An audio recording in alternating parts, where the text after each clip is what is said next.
They have no card. I got it, yep. The Triumphant Adventure attacks. I venture into the dungeon, discard a card, and they die. They have no card to discard. Because that's our next room, right? Yeah. Venture into the dungeon got them. Yeah, they saw it too. They saw me highlighting my dungeon and checking it out. They knew it was coming. Hey everyone, my name's Kyle. Thank you for stopping by to check out my video here on Arena Hacks. I like doing all kinds of fun deck builds, budget deck builds, and just all kinds of fun stuff like that. I also do like to help a lot of new players get started and build their digital collections on a budget, on a dime. And the next couple videos I'm going to be doing are really going to be focused on that. So if you like any of those things, you're into any of that stuff there, please click that subscribe button down in the corner. If at any point you're really liking this video, hit that thumbs up, please. It really helps the channel. So for the video that I'm doing today, we're looking at this midweek Magic Future Standard Precons. So in this event, what Wizards of the Coast, actually just read what they have right there. Welcome to the midweek Magic. Each week, and they're only running it for 2 days. Okay, that's weird. Hey, I didn't write it. This is Wizards of the Coast here. Each week, try out a different way to play MTG Arena. Maybe they're doing more of these midweek things. Maybe that's what it is. Maybe next week there'll be a different midweek event, and that's what they're talking about. But anyways, today's event is Future Standard Precons. These pre-constructed decks are ready for the renewal season. Using only cards from the last year of Standard, change decks as often as you like. That's just for the event. Change. And then receive promo codes and stuff like that, help your local stores or whatever, the rest of that there. So basically what they're doing here is, I'm pretty sure that these decks are the pre-constructed decks that they're going to be giving to all the new players come rotation. So the decks that new players are getting now, a lot of those cards will rotate and be historic. So to keep things standard, these are the new decks they're going to be giving new players. So if we pop over here and take a quick look at them, here they all are. So since they're going to be, what I'm going to do is I'm going to play each deck 2 games, and then I'm going to do a video of 5 decks where I play 2 games each. That's still 10 games, so it's going to be a long video. That's why I'm splitting it into 2. I'm going to do one video. This video is going to include the first 5 from Armed and Dangerous up to Fireworks. Still going to be a long video because that's 10 games still. But yeah, that's going to be this video, and then tomorrow I'm going to do another video, and that one is going to be from Growing Hunger all the way down to Treasure Hunt there, and I'm going to cover all those decks. So today, yeah, I'm just going to, every time I do a deck, I'm going to do a quick little overview, like a few minutes of the deck.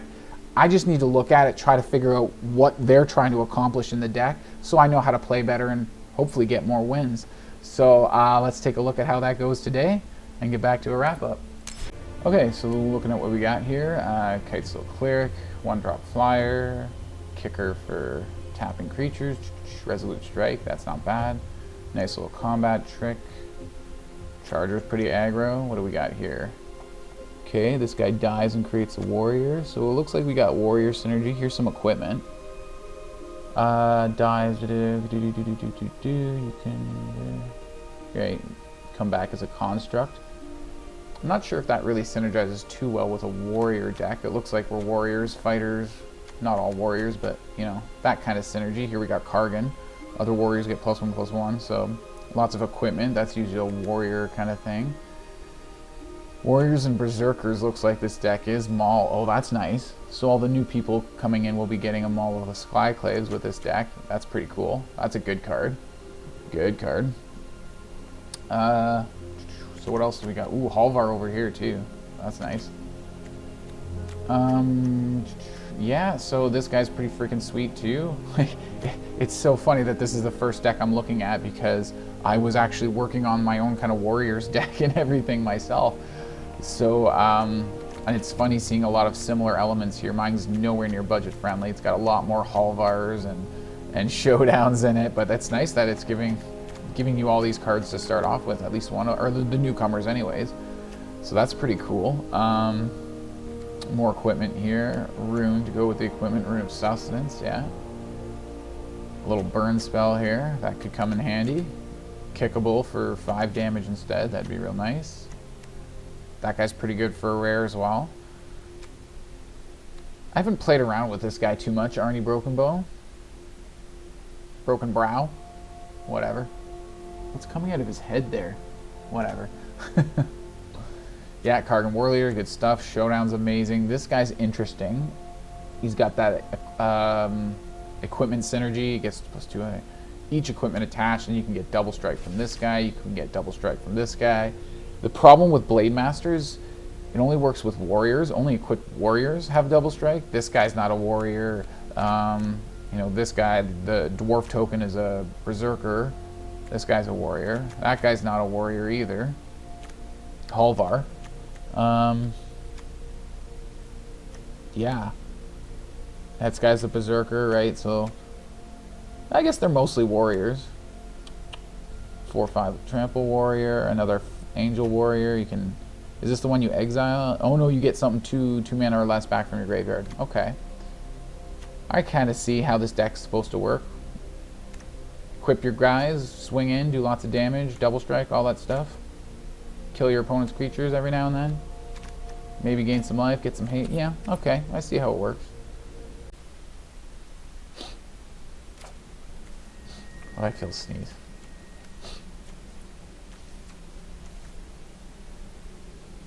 Well, if they come out fast with creatures, we have this Royal Eruption, so we can kill something and then go into Kargan. Maybe even get that Sword of Realms out there, or hold off for Halvar.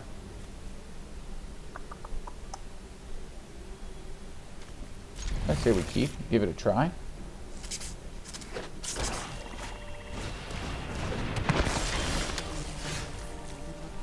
Oh, there's a first turn play.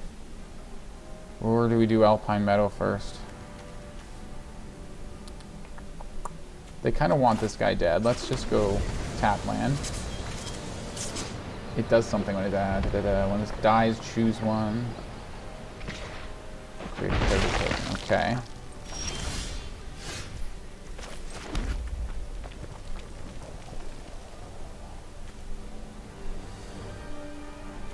I think we should hold on to this for something a little better. What does this thing do? 5 damage to creature, excess damage dealt to creature's controller instead. Okay, that's a powerful one. Let's get this out. We'll hold off on Royal Eruption.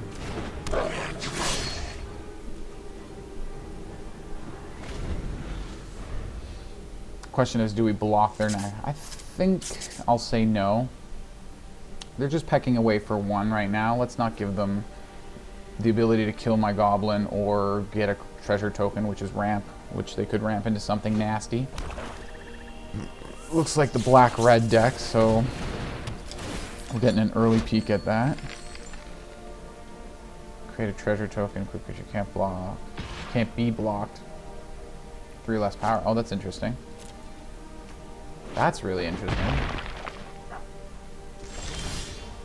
Ooh, I just had an idea for that equipment.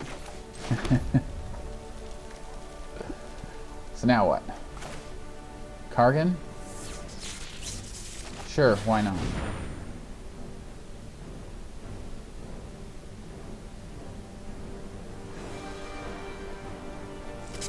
Oh, are they gonna zap my guy? 1 mana. They have something instant speed.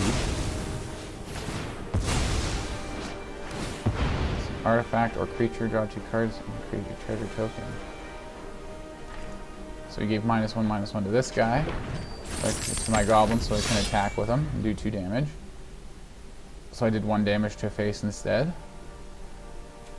Where did they gain a life?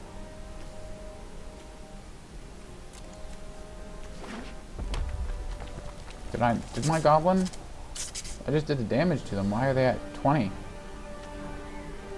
Create a treasure. Create a treasure.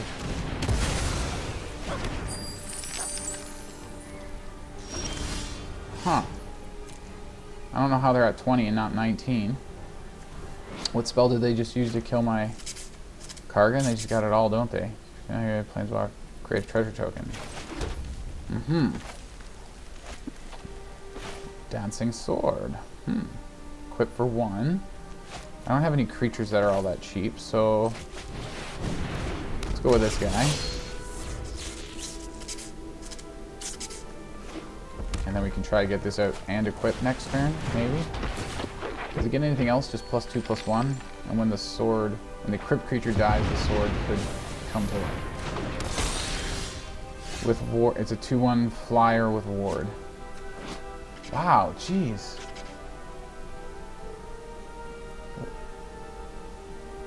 Must be nice. Just get it all.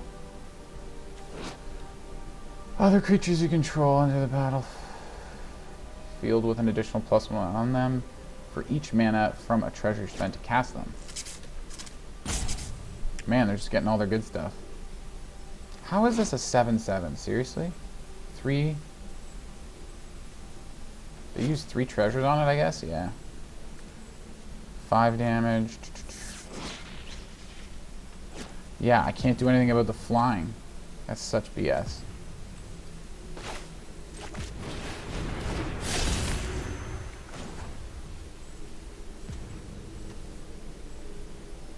Sure, let's equip it for free.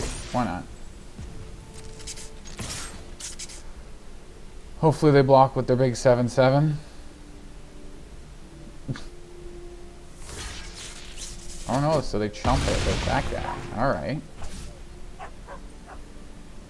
Well, that sucks. We're going to take a lot of damage here. If I get another white, though, we can play Halvar, and that's double strike. That's 18 damage if they can't block it.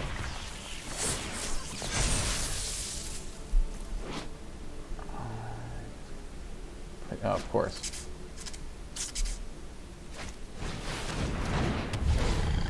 Are you kidding me? Isn't this nice? Like, jeez, like they're just getting all of their rares. Like, there was another one in here somewhere they played, isn't there? I feel like I'm missing one. And I've gotten Halvar. That's it. All the rest of this, and this, which Dancing Sword, which is useless. That thing sucks. And I can't pay the... Oh, no, I do. I can. Here. Right. I wish this had Vigilance.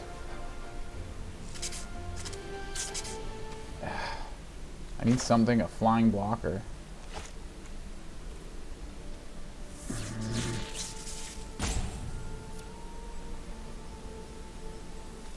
And then this will leave me, what, 1 mana? Son of a...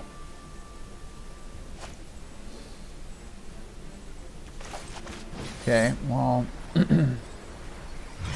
unkicked here, 3 damage. Attack in again. They're running low on cards, so they have to be running out of options. Play this, because I need to block. And here they go, removal, ping, you're dead. Attack, you're dead. Boom. Like that, because they're just getting it all, right? So, here they go. Pre-constructed deck. Not like you can take credit for being good at building decks.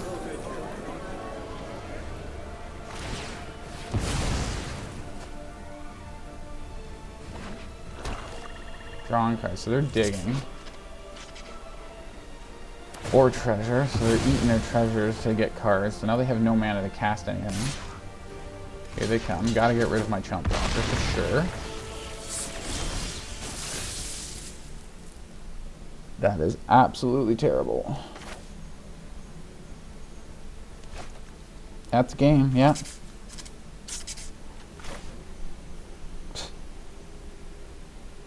There's literally not a damn thing I can do.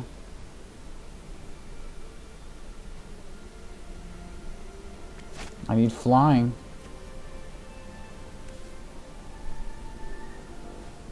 The equipped creature has to die. And what am I just surviving at that point? Not really doing anything. Yeah.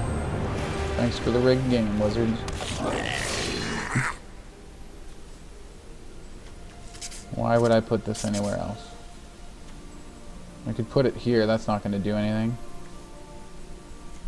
He might die. Because he'll get haste, so when I quit. Yeah, that won't do anything though. Just doesn't matter. Right? Like they block it. Right? Yeah. And they attack in. Oh my god, what the hell? Either this deck is total garbage, or what I believe is actually more the case, this shuffler is not even remotely close to random or fair. Come on, are you serious? How come there's not... I can play this, like, how come I'm constantly doing nothing for 3 turns? Finally! Jesus. You didn't see me the last game. I'm probably going to cut that out of the video. Maybe not. Maybe I'll keep it. 3 quick mulligans, and I'm like, no, I'm not going to play this out. I'm not going to show people this. And yeah, like, and then another mulligan. So, like, we're 4 mulligans straight now, basically, in a row before finally playing. Like, there's no way that's the deck. Like, come on, guys. When are you going to shuffle me a fair game? Here we go, same opponent again. And they're hitting their absolute perfect curve again. What do you want to bet they're going to start dropping rares left, right, and center? Again. Let's just kill this guy right now. If this is going to be, I might just have to cut this from the, if this is just going to be the same matchup, and if it's going to go the exact same way the last match went. So far, yeah, we're seeing... It's the same deck, I get that, but we're literally seeing the same spells and everything from this. Like, okay, Wizards, can you change it up a little bit? And for me, yeah, everything's gotten... Yeah, the opponent looks to have the same cards, but everything I have is worse than the first game that I lost.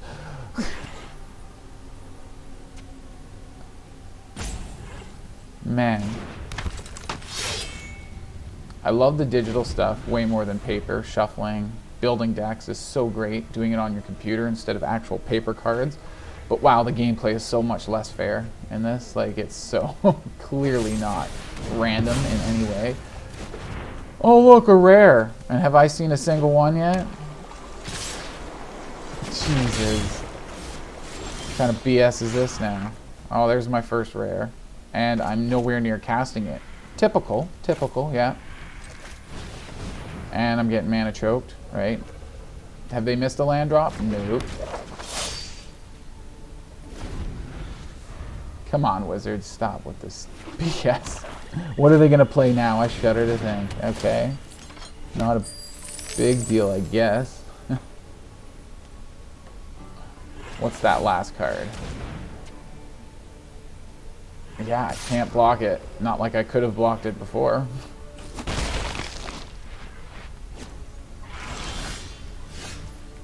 Hey, another land, so we can do a few more things now.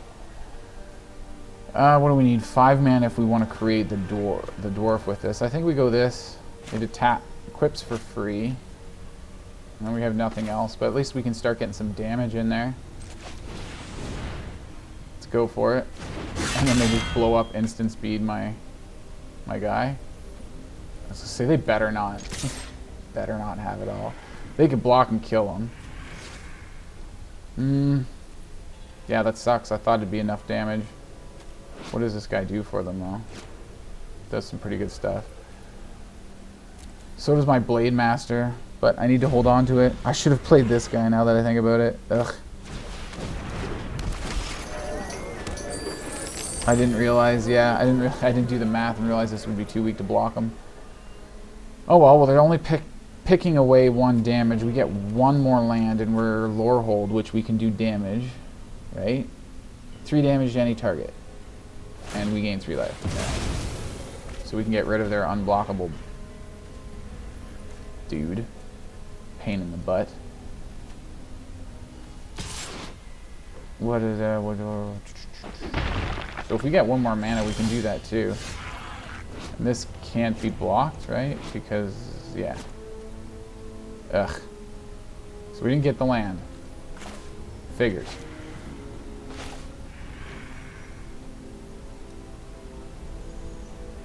Let's play this without creating the token, and we'll attack in with the core Blade Master. because we have the Resolute Strike.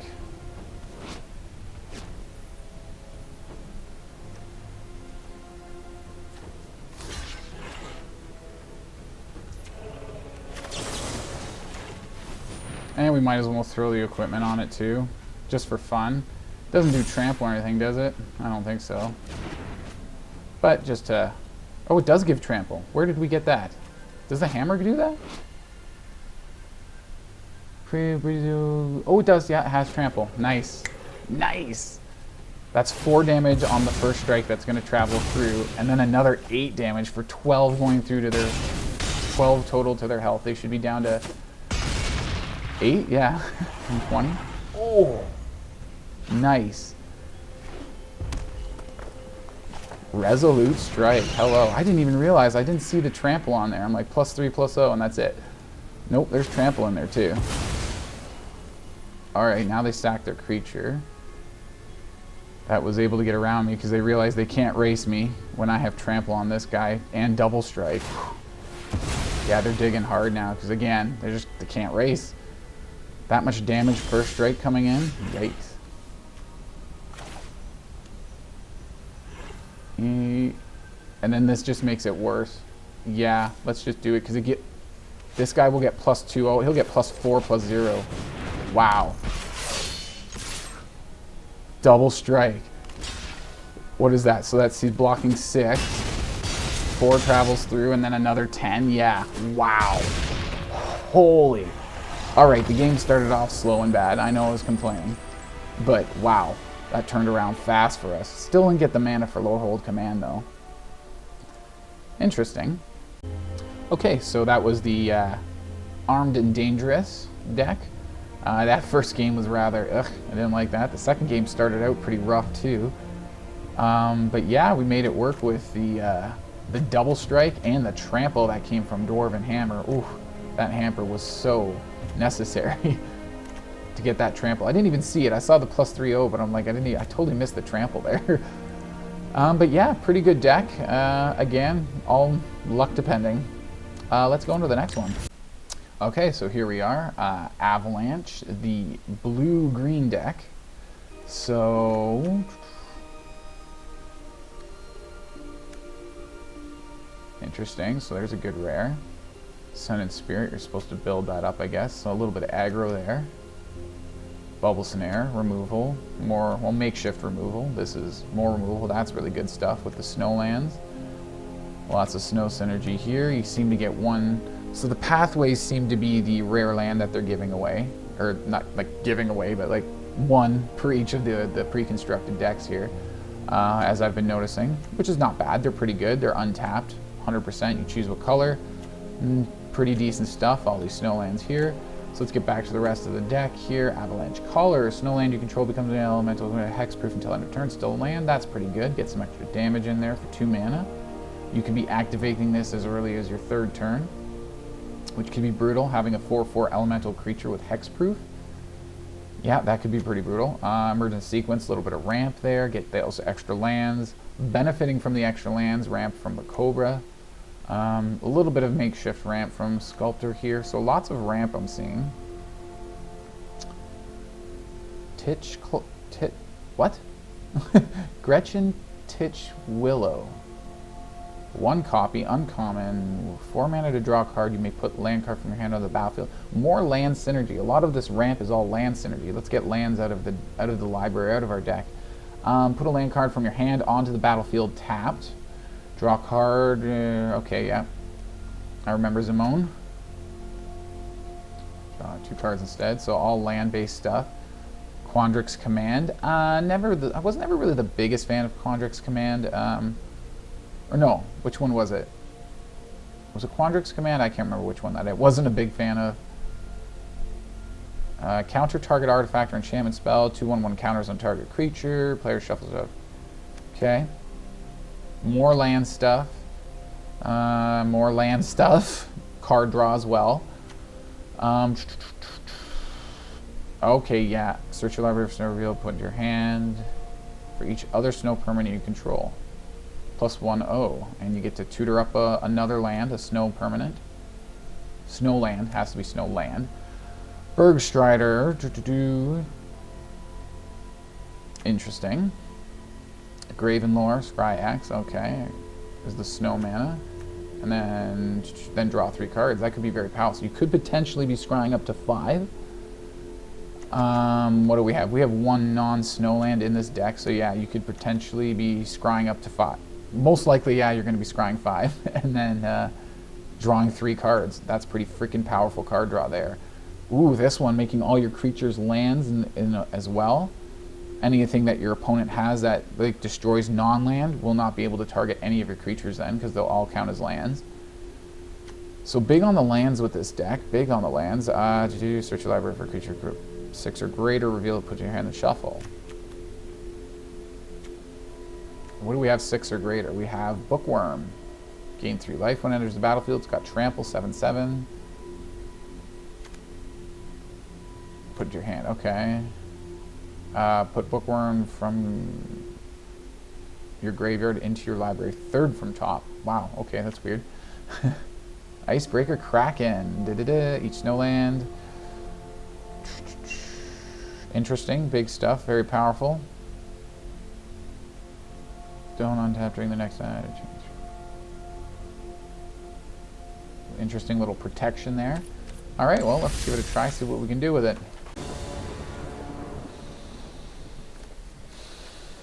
Alright, we got some ramp, Avalanche Caller, more ramp. Well, there's a lot of ramp in the deck. Bubble Snare to slow down our opponent. Could potentially be hitting in with some big 4/4s pretty early here, too. I'm going to keep. We're on the draw play, I mean. Start off with a tap land, see what opponent has. Next turn, maybe we can go Island into Emergence Sequence, maybe. And then, or do we want to go Avalanche Caller? Ooh, what do we do? Well, let's go Avalanche Caller so we can try maybe next turn getting some damage in there. 2 mana for its ability, right? Yeah. 2 mana for this.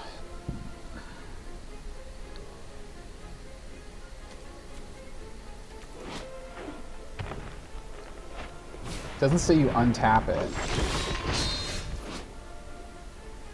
Dies if its power is 3 or greater. Okay. So I'm going to try playing this instead of my tap land, because I don't think his ability untaps the land, but I really want to try this. If I do this, are you going to... Okay.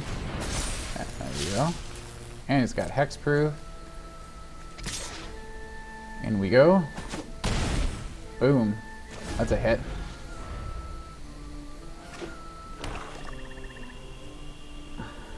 Uh-oh. Now they're mad at my Avalanche Caller. They're going to be looking for a way to kill that now. Does he fight? He can fight stuff? No, he can't. This isn't the white. No, it's Pelucranos I can fight. And that's, I think, rotating out, so it won't be in here.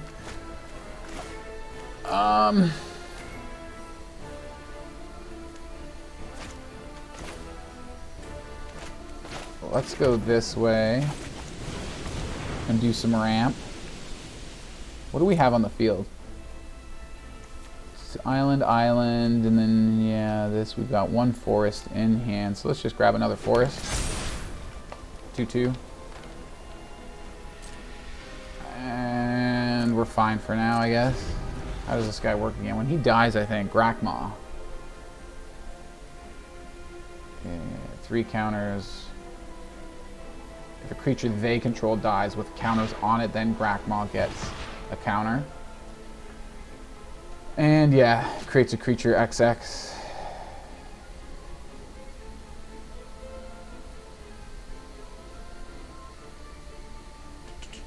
Let's take it. It sucks. I don't want to risk my Avalanche Caller getting pooped on. Draw 2 cards to move into the battlefield.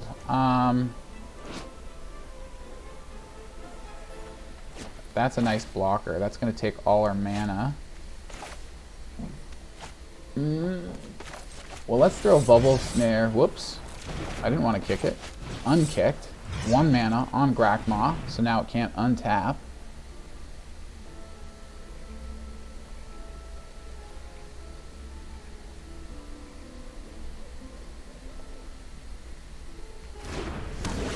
So they don't like that too much. Let's bring the island to life. Auto pay, sure.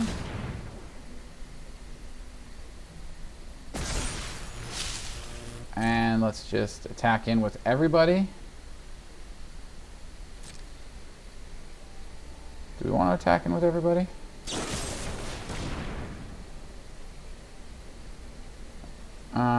There's nothing I can do about that yet.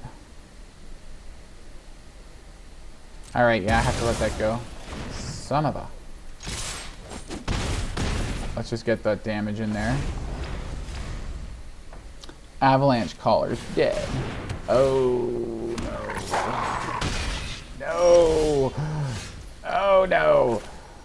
What does this do? More lands. I draw a card. 2 cards? Hand of the bottom there.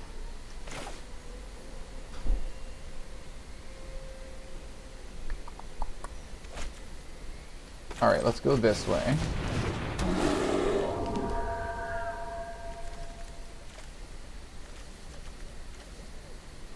Into your hand, then shuffle. Let's go untapped land then.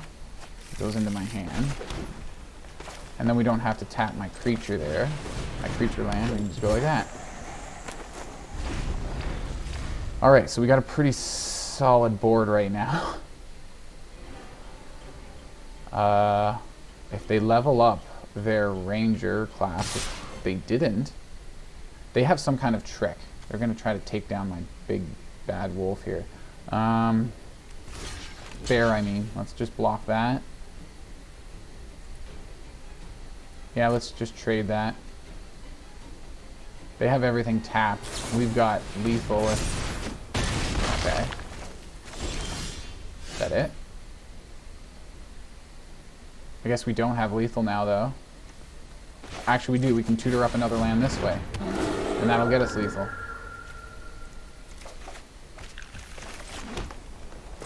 And then attack with these guys. Boom! Yeah, I kind of figured that was a mistake when they attacked all in there. All their creatures were tapped down. They have nothing to defend with now. And that's basically how we won.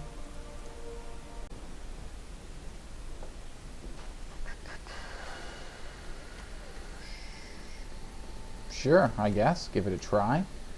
Again, we got that bubble snare, which is a handy way to kind of make their creatures useless.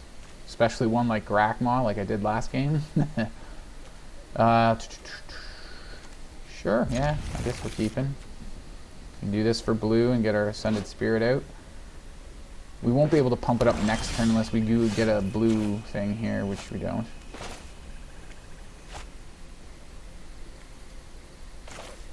Do we want to rush it out right away?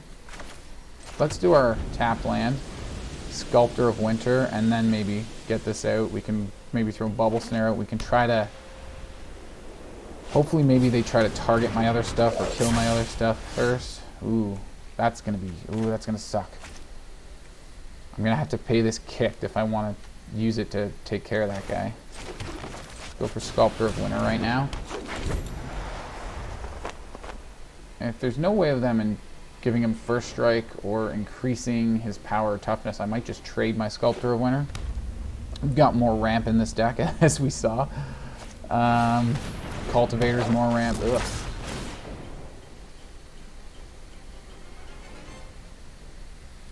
We trade? Not for now. Let's not do it now. We can actually do Cultivator this turn because of Sculptor of Winter. Search your library for a base forest or island card, put on the battlefield. Right on. Island, and then we can go into Ascended Spirit. That's really cool. So we have two, what is this? 1 green, 1 blue, and then, yeah, 2 others, don't matter. So let's just tab that. Untab that. And then go this way. Take action.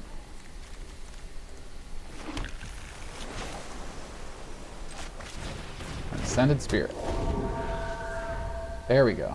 And now our Turtle Druid is a decent blocker. Again, unless they can pump up or power up their guys somehow. Looks like they probably have some kind of combat trick or something.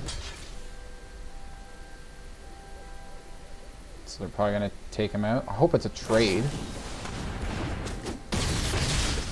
It is a trade. Oh no, wait, because... Right, yeah, the spell they used brings it back if it dies. Ugh. So what does this get when I level it up? Becomes a Spirit Warrior base power 2/3. And then it becomes it gets flying. And a Spirit Warrior Angel.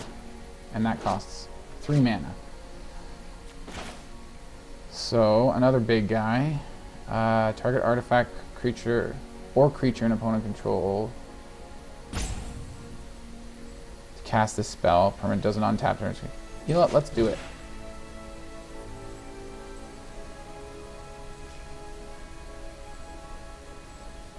Or do we want to level this up? Let's just tap this guy down for now. And end turn. And since it stays tapped next turn, we can bubble snare it. And if they attack in again, we can block again. This guy gets some kind of bonus when dungeons are completed. He enters the battlefield, he ventures. Attacks, return a creature mana of 3 or less from your graveyard to the battlefield if you've completed a dungeon. So 3 or less comes back if they've completed a dungeon. He's got no other ventures yet that I've seen. Right, okay. Well, there's no point to untap any snow permanent yet, or snow land. Put that aside for a second.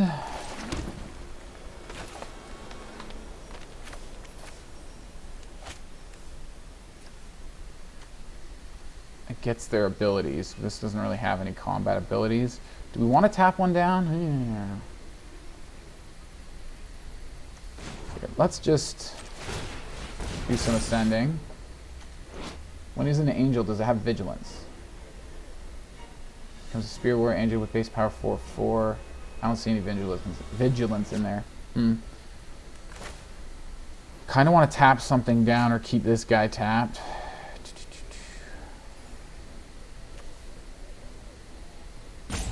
You know what, let's just go our second level. And that gives us a 4/4 flying attacker. They can't block.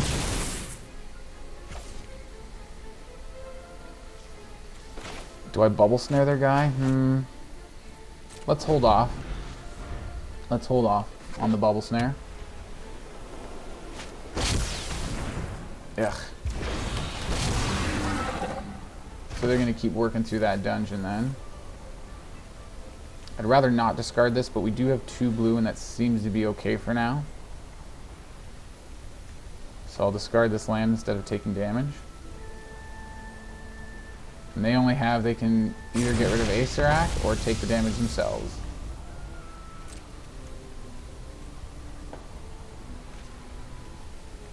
So what they ditch? Gloomstalker. Completed dungeon, has double strike. Oh, he did that other room. I see what he's doing. He's casting it again. Bounces back and he gets a 4/4 now. With Indestructible.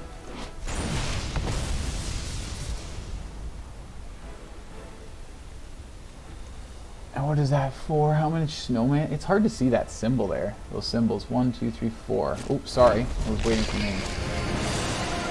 It's that stupid Sculptor of Winter that it keeps waiting for.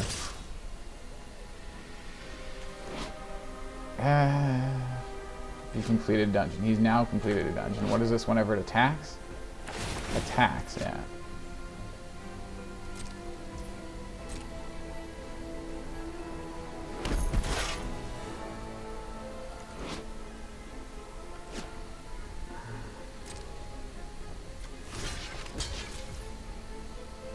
Oh, there we go. Do it that way. Why does it keep... Oh, right. Sculptor. You completed it has double strike. Well, that sucks.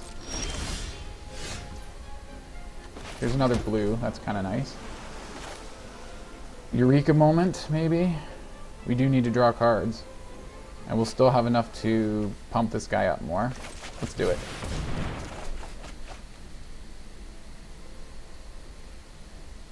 Alright, let's go this way. Submit. The only land we have, we didn't even draw land, holy jeez. Draw a card, you may put land from the battlefield. This isn't that useful right now. Actually, let's not play it. Let's do this one. Do I not? Oh, my last one's not snow. Right, right. Actually, we can go like this, though. Ha! There we go. Ha! I do what I want.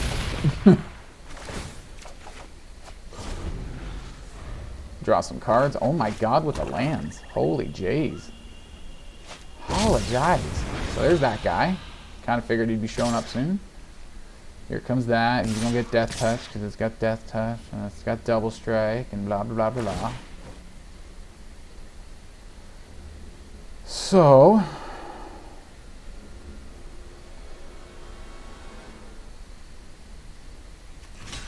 let's get rid of that.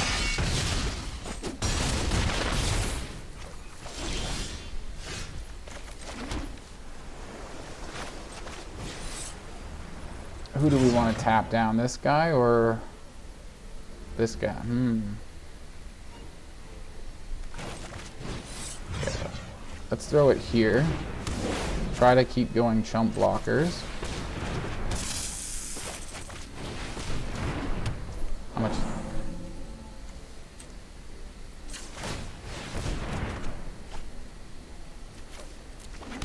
Put that out. Really doesn't matter what color we do here. Whatever. I think we attack in. And we chump block with as much as we can. Oh my god, with the lands. We have 3 chump blockers. They can't untap this guy. 5 health. That's a land. That's probably not going to help them. I think we got this. I think we got this. He gets the Death Touch. Sack a creature.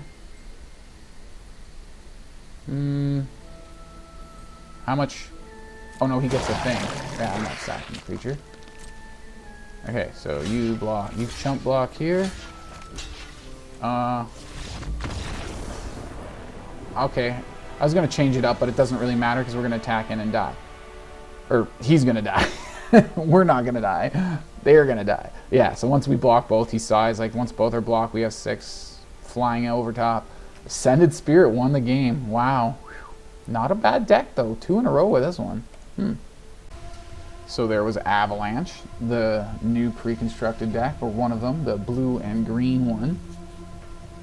Yeah, the games, for me, definitely went better than the red-white, whatever they called that deck there, the other one I just played. Yeah, I don't know if that's just luck, lucky card draw, or if the deck itself is actually just made better. I don't know, but that was kind of fun. Let's go on to the next one. Okay, so here we are with the blue and black deck. It is Control Center. Curate, what does that do? Top 2 cards of your library, put any of them into your graveyard and the rest in the back. What does it put any number of them into your graveyard and the rest back on top? So it's sort of like a weird Surveil 2. Sort of like a Scry, but the cards you don't want go in your graveyard rather than your library. Or bottom of the library, it goes into your graveyard instead. Oh, this one you draw a card too. So there's some card advantage there.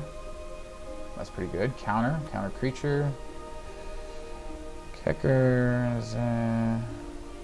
Return an instant or switch from your graveyard to your hand. Okay. Control, make your opponent discard their hand. Minus X is 7 minus cards in that controller's hand. So you want this when they have low cards in their hand? It'd be better if there was more to make them discard, because that would make this a lot more effective. A lot closer to -7, -7. Dragon Turtle. Oh yeah, right. This thing's kind of weird. It's a weird rare. Tap it and up to one target creature an opponent controls when it enters the battlefield, and they don't untap. So you're tapping down your opponent's creature for 3 turns, or no, for 1 turn. You're tapping it down. Tap in and up to one other creature. They don't untap. So yeah, you're tapping down your opponent's creature, and it doesn't untap just during their 1 untap step. And you're doing that for 3 mana. And when they finally get to untap their creature, you get to then you get your 3/5, because that's when your 3/5 untaps. It's kind of weird. So it's like, yeah, a 3 mana, hold down your opponent's creature, and when their creature untaps, so does yours. Because you're not really getting the creature at first. Anyways, that aside, more control-y kind of stuff. Find the villain's lair, so you can counter a spell or draw 2 cards and discard 2 cards. That's an interesting one. I saw that when I was looking at spoilers. I was really curious about this one. I wonder if control players are gonna be running something like this more often in the 2022 kind of the new standard that's coming, because it combines. Yeah, it's got both card digging. It's not card advantage, draw 2 and discard 2, but if you're getting flooded and you have too many lands, you can discard 2 lands and just dig deeper through your library. That's a really good, really handy. And then yeah, counterspell, just a 3 mana counterspell, also not bad. Back to this deck, Blood Mage. So he enters the battlefield, you get to do stuff like that. All those things, not bad. It's a little older card, you might recognize them. Older. Not the new cards, not out of the new set. Anyways, this guy's out of the new set. Enters the battlefield, opponent loses 2 life, drain a game. Poison the cup, more control-y kind of stuff. Other plane. Okay, so you can draw, scry 2, then draw 2. So depending on the luck of your dice roll. 20 is obviously the best. Wow. Odds are you won't see that too often. Not a bad spell though, kind of interesting. I don't like this random chance stuff though. Like, if I would get 1 to 9 almost all the time, I feel like, and I'd just be getting the weakest effect from the spell for 4 mana. 4 mana, 2 cards, meh. Anyways, I'm spending more time than I want to right now. I just want to do a quick look, just get an idea of the deck. So another removal here, Skull Raid, make some discards, stuff like that. We'll read these more in-game, stuff like that. Engulf, alright, I've read that one. That's a weird one. It's a little more complicated. Kind of holds down their creature. Whatever. Oh yeah, this guy, Emerald Desert Doom, he's a good one. Gets a card draw when he gets in unchallenged. Gets damage in. 4 mana ward ability. And you can draw 3 cards, yeah. If you have less than 3, after you draw a card, you get to make up the difference. That's really cool. Mind Flare, dominate monster. When Mind Flare enters the battle, gain control target creature for as long as you control Mind Flare. And this is a creature. Interesting. 5 mana, 3/3. Take control of any creature. Pretty powerful stuff. -3, -3 for target creature an opponent controls. When this guy enters the battlefield, 7 mana, 4/4. Ooh. Kind of hefty, but yeah, it's got a good ability. This guy comes into play until your next turn target creature opponent controls gets -3, -0 up to one other target creature gets -2, -0, and whoa. Okay, a lot of interesting stuff there. Also a 7 mana. This one's a 5/5 flyer though, a little bit better value for your 7 mana. Although -3, -3 is really good. Undersea Invader enters the battlefield tapped. Why? 6 mana, 5/6 with flash? Oh, that could be why. Because he's got flash, 6 mana. 6 mana, 5/6 with flash.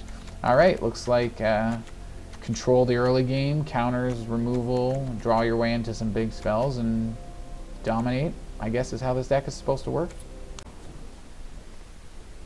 Okie dokie. Make him discard off the bat. If they play out enough stuff, that will be pretty good removal, so try it, I guess. I don't know. What kind of lands we got here? Strixhaven. Alright. Alright, get discarding that hand.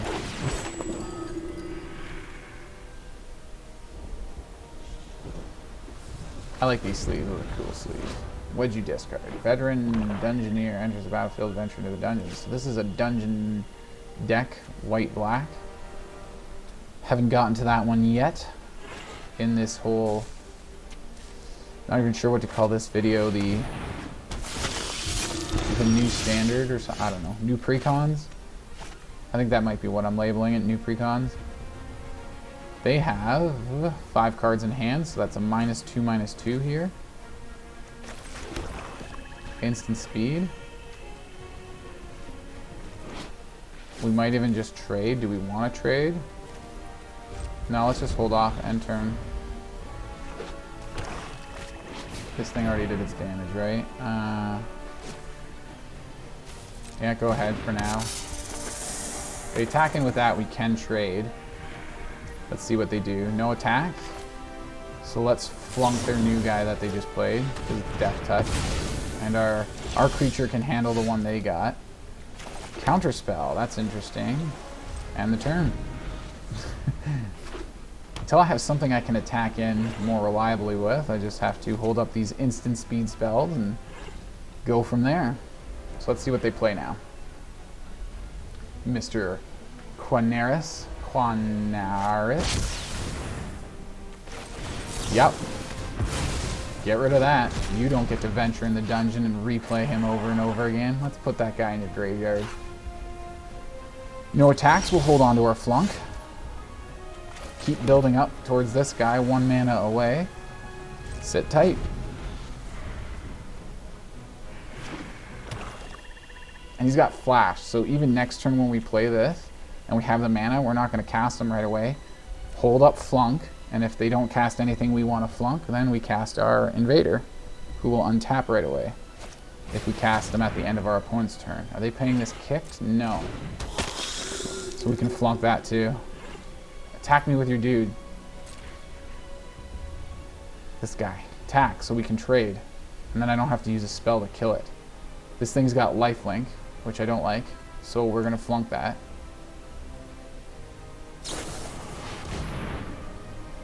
During your end step, destroy. And this guy's getting the counter now. Ew.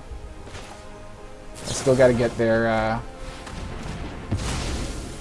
lifelink out of there.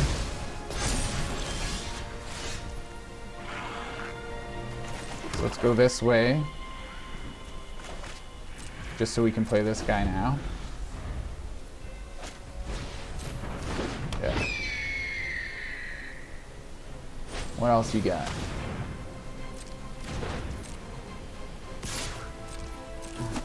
5 damage. And how does this work again? When this creature dies, return it to battlefield till end of turn. Okay.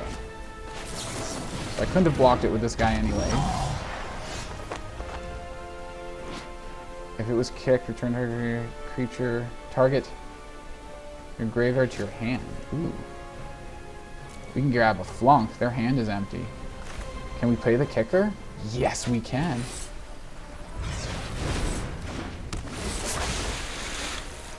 Get a flunk back. Play this tunnel. Attack in. Start getting my own damage going. This guy can block their other dude here and kill it, because he's served his purpose now with his kicker ability. And we can flunk the bird and leave him creatureless if they attack with this guy. Not attacking with... Yes? No? Right? Maybe? No? Oh, that's precious. We're going to foretell that because I want to try with it both show. And we're just going to hammer down. What you got? You going to trade? Cool. End turn, because this is all instant speed. What is this? As long as you complete a dungeon, this guy's double strike. No double strike yet.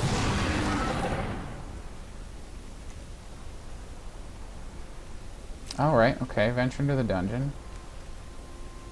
Should have maybe flunked it earlier. So he's getting a scry. What are they doing? What are they doing? Bottoming it. Didn't like it. Should we scry or do this thing?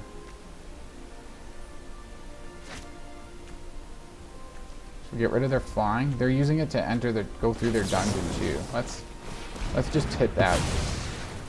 This can take out even bigger things than that can. So let's take our turn now. Leave that sitting in Foretell. Attack in. Play that, end turn, see what they do. The bird's gone. Ugh. What does that trigger for 1?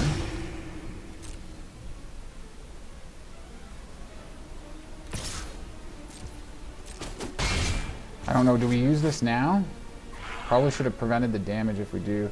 We can actually get in. 4, 5, 6. We should be able to cast it with almost anything we draw here. Oi.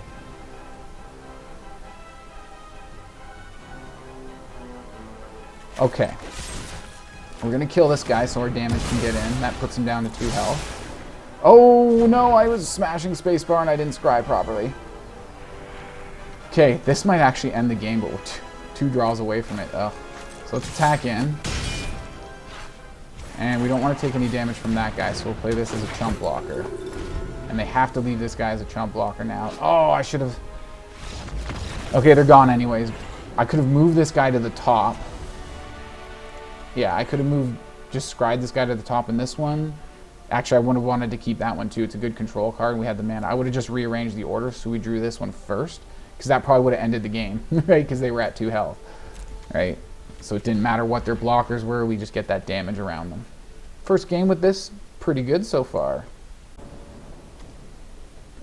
Okay, whoa.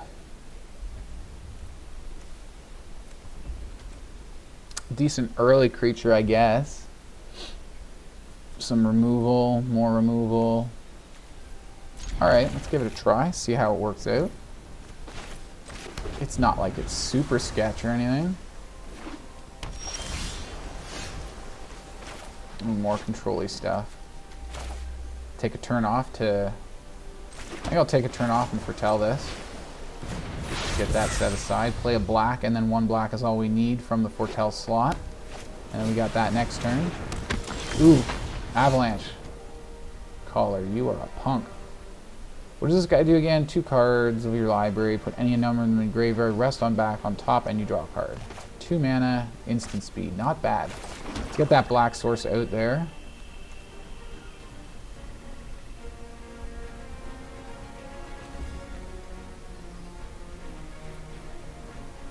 And you know what? I'm going to sit tight again.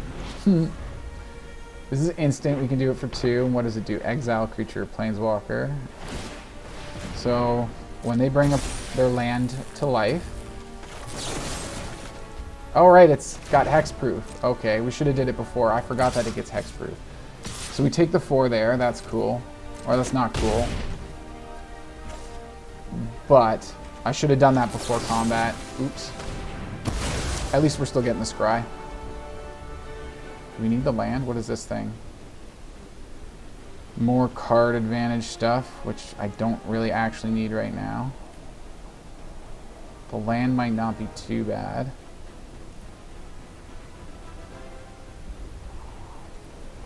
Let's take the land.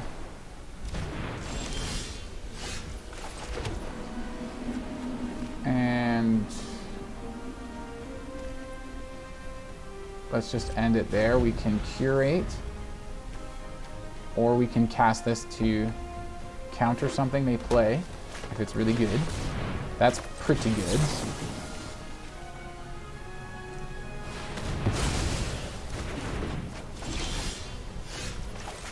Ooh, another one. Can this be kicked? This actually can be kicked. And then we won't be able to cast anything during their turn. So let's hold up Reject and Curate. And Baleful Mastery too, it's sitting there too. And we have the mana to pay its full cost, so we don't give them a card draw. Do we want to reject that? It's tempting, yeah, let's reject it. We can get something out of our graveyard when we kick this. So let's reject it so it gets exiled. They probably have something else. That's not bad, they can keep that though. Not too worried. So let's curate now. Any number of them in the graveyard, and then we draw 1. We can't reorganize them though, but any number in the graveyard. I Kind of want to keep... How many do they have in their hand? Kind of want them both. Yeah, I think I'm going to keep them. Oh, we can rearrange them? Nice. I want the cheaper one first. Do I?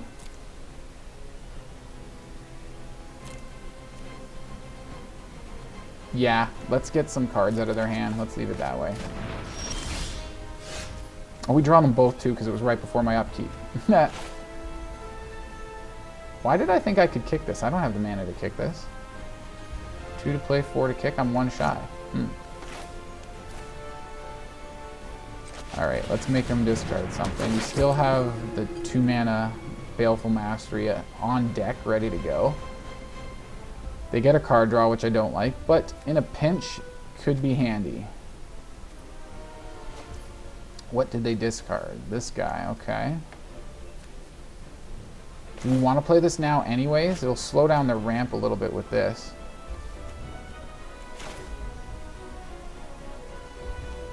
It's got... let's just sit tight. Let's just sit tight. One more land. One more land. That's what I want. That's what I need. Resolve.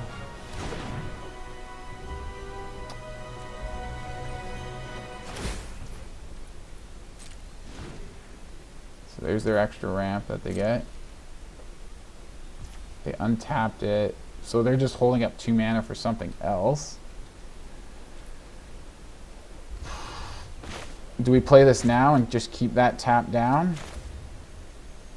Let's try it. We still have Baleful Mastery if they play something really powerful. Yeah. Let's drag that thing below. Enters the battlefield. Each opponent loses 2 life. We gain 2 life. And we'll have 2 mana left open after that. I really want to kick this thing so I can get something back. So let's just go for this now. Start draining them. Gain a couple life back ourselves. So now we're actually ahead of them on our life total. We still have the 2 mana version of this we can cast. If we can wait till our own turn. So they can't ramp with this guy this turn. They can sort of use that guy though. This is the deck I was just playing before this one.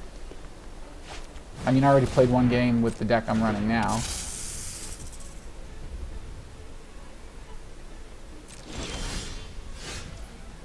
Okay, so we get our turtle untapped first. And now we can actually kick this. What do we have in our graveyard? We can curate, poison the cup, reject. I think poison the cup might be our best bet right now.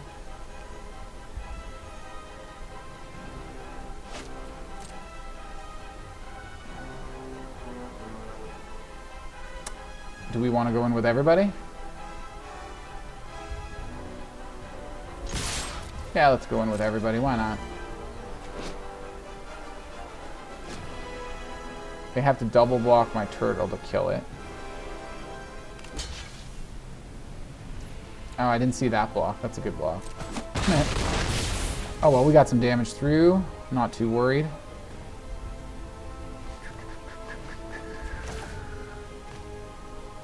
Yeah, let's just kick this guy now and get our poison the cup back so we can kill something. So it looks like they're probably going to get some damage in on us. Ugh. That's not good. Oh well, we can still use our poison cup on it, and we can use our Baleful Mastery on this turtle guy here. Cultivator. Oh, yeah, they're taking all my good stuff, though. This isn't looking good. Eeks. I still want to scry with this, though. That's going to be 5 mana total, though. Ugh. 4 mana, sorry. 2 to foretell and then 2 to cast. And this will be 4.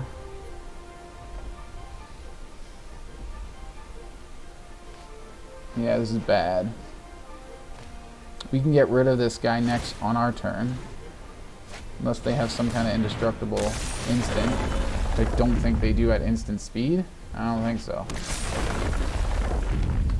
All of their... They can't attack me because everything that doesn't have Summoning Sickness is tapped.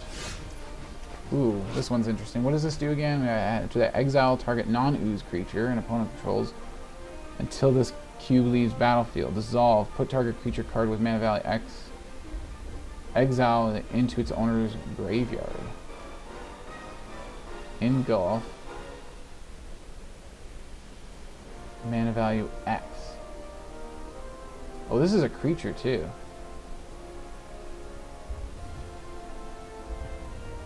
And what does it do? It exiles while it's in the battlefield. But then I can put it into its graveyard? Interesting. And it's a 4/3. So we can do that on their big guy here. And that's 4 mana, and then I have 2 to foretell Poison the Cup. Yeah, let's do it. Let's hit that guy. And he comes back if they kill my dude. And then let's just foretell this. No attacks, because we're going to need some chump blockers. Sorry about all that waiting there. This card is kind of, there's a lot to it. So it's a creature. I didn't even realize it was a creature. I thought it was like an enchantment or something like that. Like Banishing Light or something. Gelatinous Cube. Gravenlore. Yeah, and they spent 5, so they're what? Yeah, so they're scrying for 5 and then drawing, what, 3 cards? Yeah. Yeah, we didn't see that Gravenlore when I played this deck. Oh, excuse me. 2 the top, 3 the bottom.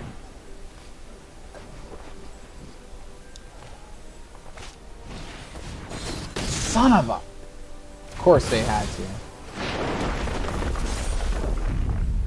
It's just... Ugh, they just gotta get it all.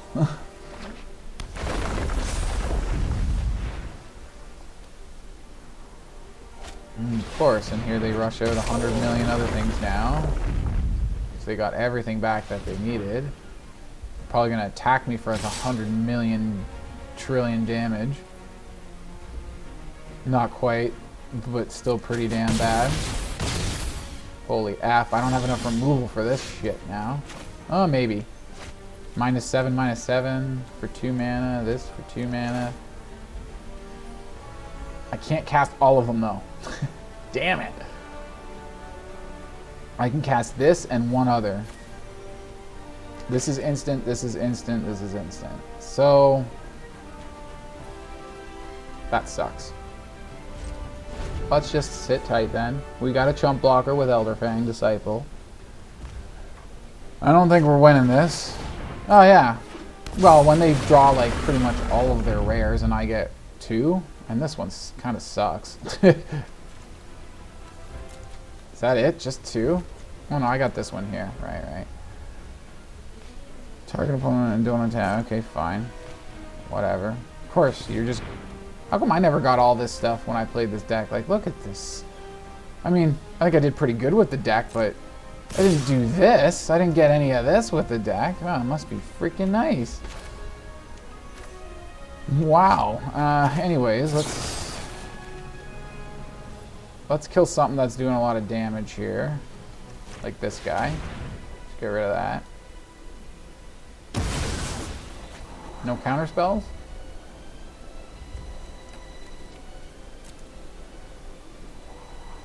Yeah, I don't think there's anything in this deck that's gonna save me. Like, what do I don't know. Like...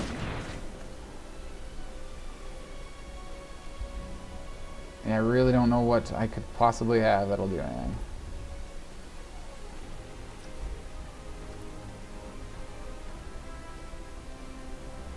Four, 6, 9. That sucks. So I have to chump block with my Elderfang.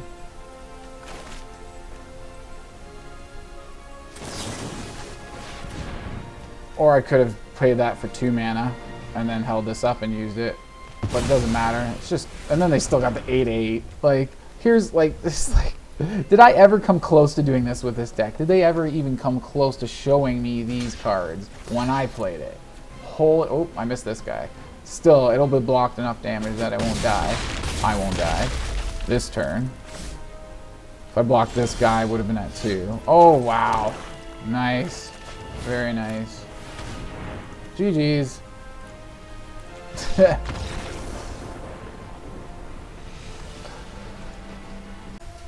Okay, so there was Control Center.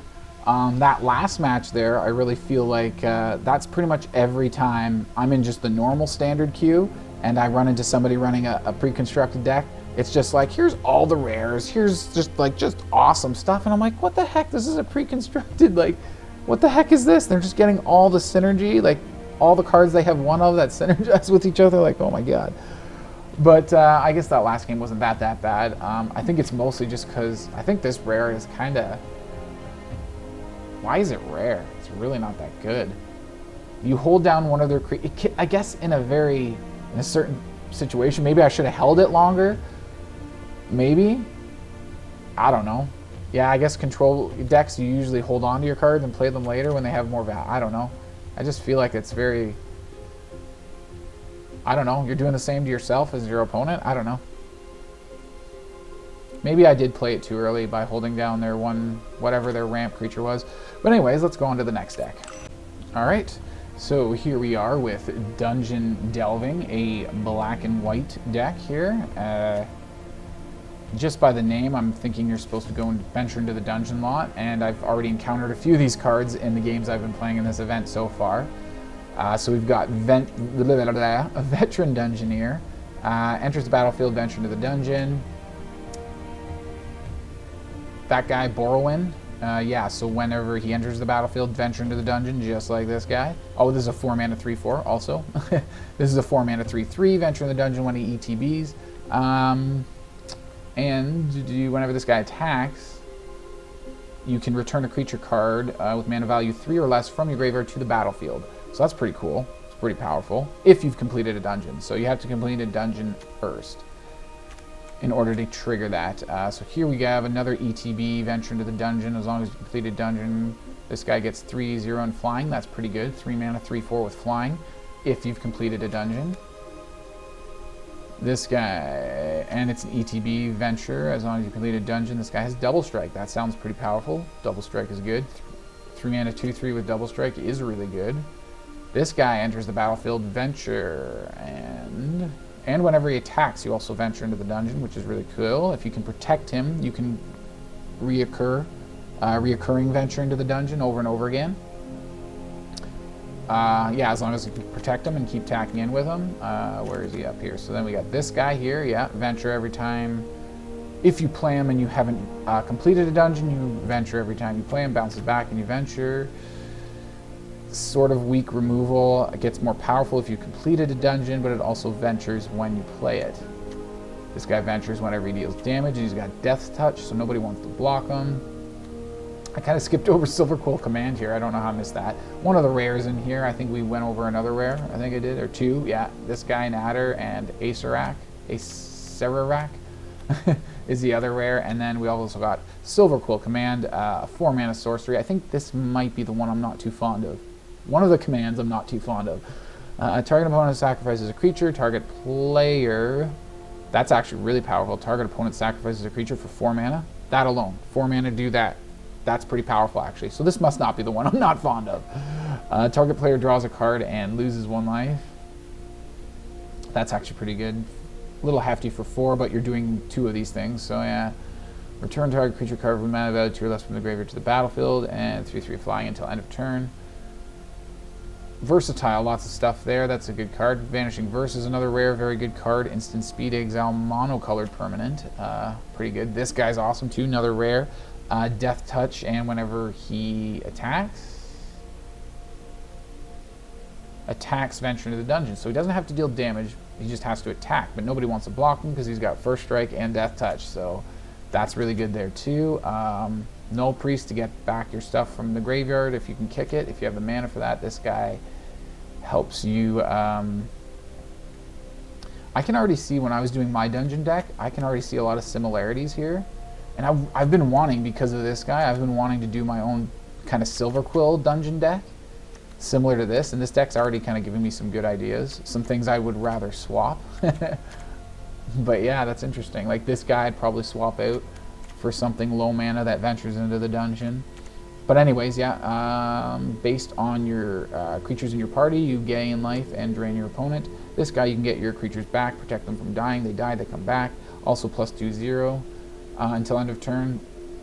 This guy gains the ability of all the other guys around him, which could be Death Touch. What else we got in here? Any lifelink or anything? I don't think so. Mostly just Death Touch that he's going to be copying. Well, he's already got Vigilance. Possible Double Strike if this guy has it. Possible Flying if this guy has it. And yeah, that's about it. So this is still pretty versatile. And then this guy, more Venture into the Dungeon. Just a good 1 mana, 1/1 flyer. Alright, let's give it a try. See how we can make it work.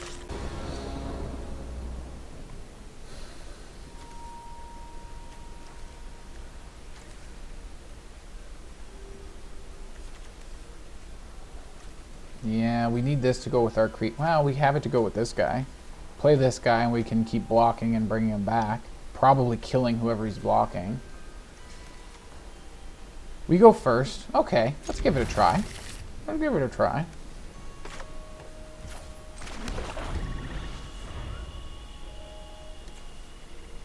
Get some drain and gain with this guy right off the bat.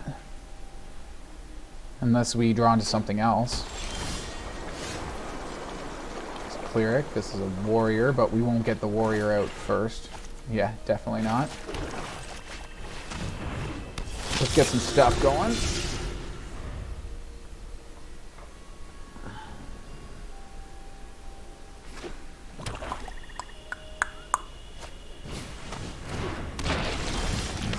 So we're up against the Rakdos treasure deck by the looks of it.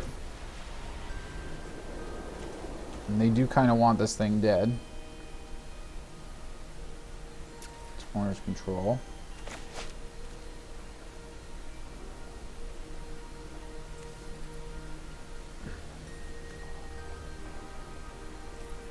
Yeah. Let's just attack in, see if they block it or not. Do we want to bring him? We should probably bring him back. This is our main thing that we wanted to do. So we get another drain and gain on them when it enters the battlefield, right? Oh no, it goes. Oh yeah, no, it goes back to the battlefield. Right. Yeah. Like, does it go to our hand? No, it goes to the battlefield. So we don't have any protection held up, but that guy's dead now, out of our way. We still have this guy. We activated his ability twice. Next turn we can do Closing Statement and maybe start building them up, or not. Or we can do this and do nothing. No targets for Closing Statement, and not enough mana for this guy. Oh, that's bad. Well, he's gonna get Closing Statement and gonna get Closing Statement hard. Too bad. We can't put a counter on a creature though. That sucks. Yeah, that'd be really nice. We don't have enough mana. Holy jeez. Enough already. They got more? Well, they do have treasures, I guess.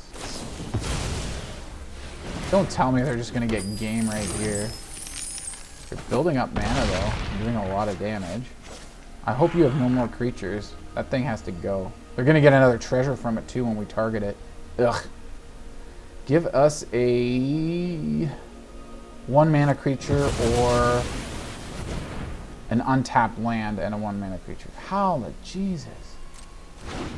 So now I need an untapped land, and that still won't be enough. Okay, yeah, nothing like a freaking perfect card draw there. Jeez.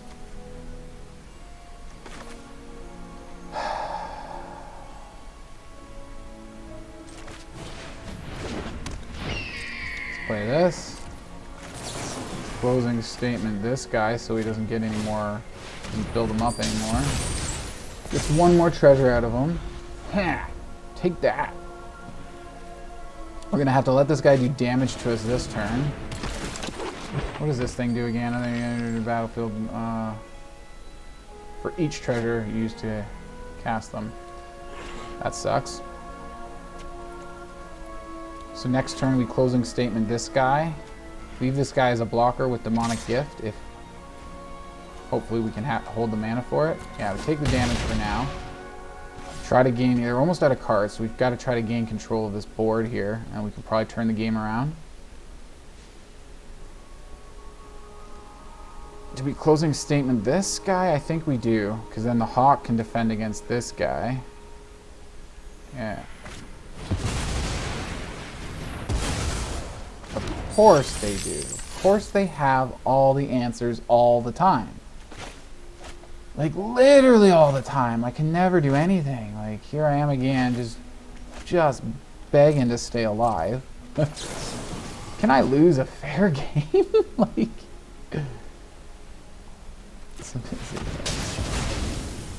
Oh my god. It's just like, I feel like every time I lose a game, I don't just lose, like the game is just stacked, just rigged. Like, I guess this hasn't been too bad. I mean, not really. What? I'm confused.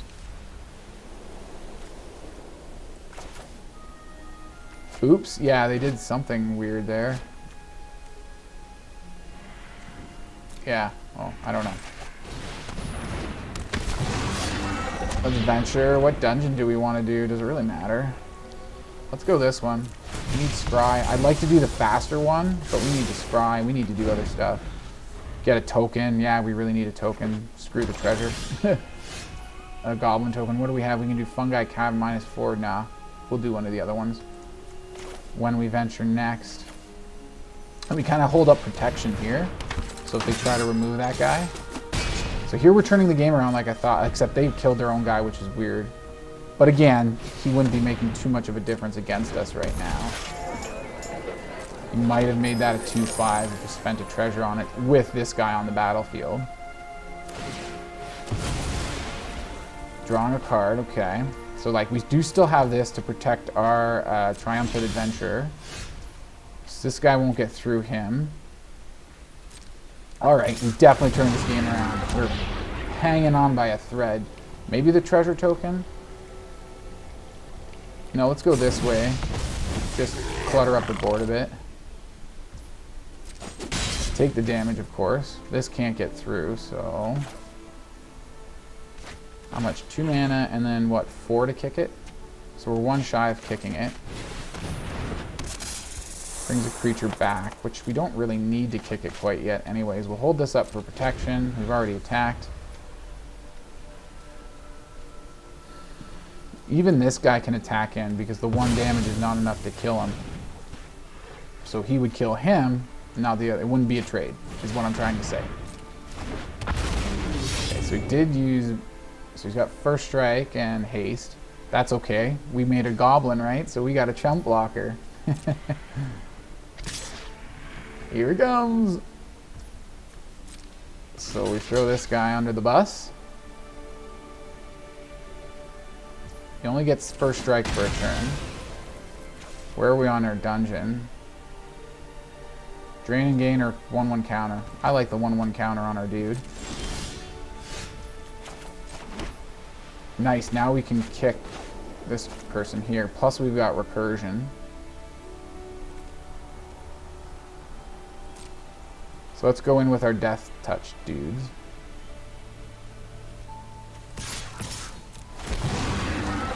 Oh, we get a venture right away, so we're gonna go like this. And make him a 2/2 instead. Not that that's incredibly more powerful, just kind of, you know, Let that all go through. And then we get another venture, because they don't block that guy either.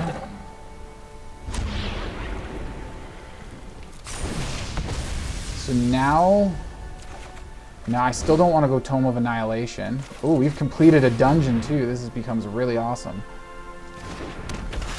Good draw. Wow. End turn. Heck yeah. Wow, what a turnaround of this game. What a turnaround. Holy. What do we have for time? Not that long. I think this is... I mainly forgot where I am with this deck. I'm like, is this a first game or second? This must be first game. We're not too long here. Alright, well that's going to get him a lot of treasures if you can do treasure synergy. He's probably going to throw a lot of blockers in front of this Triumphant Adventure, which I love because we got this. And with, yeah, oh yeah. Should I go with all of them just for damage, except maybe this guy for blocking? Save this guy for blocking, or save this guy and this guy for blocking?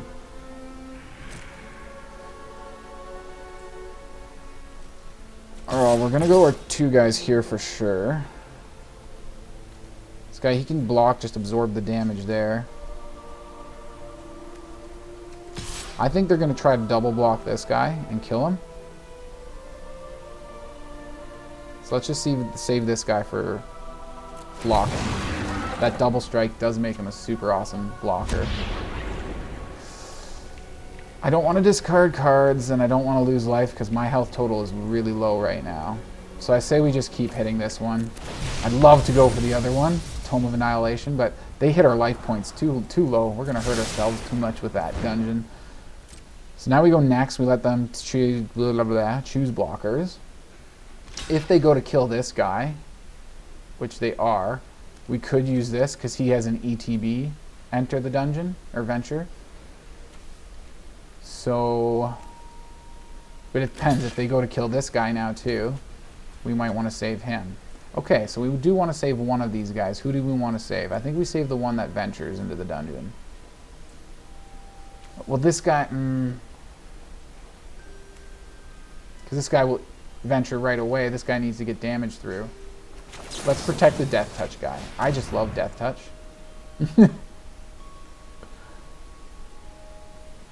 So, as long as this resolves... Okay, so now no matter what he does, if he kills this guy, he just comes right back.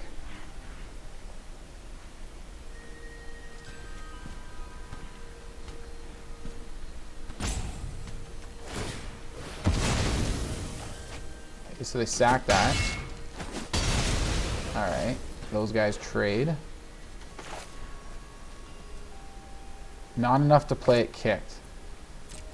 Where does it go? The creatures go to the battlefield, right?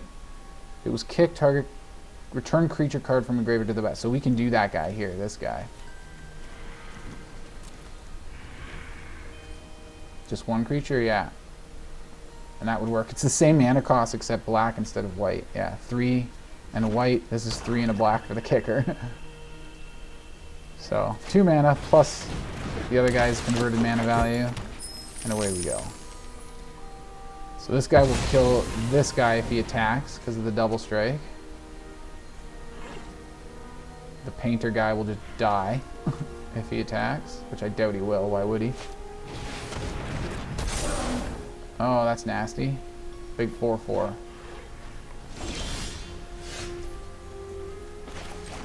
Let's play that. Let's go with both these guys again, knowing that we can get something out of the graveyard or bring something back.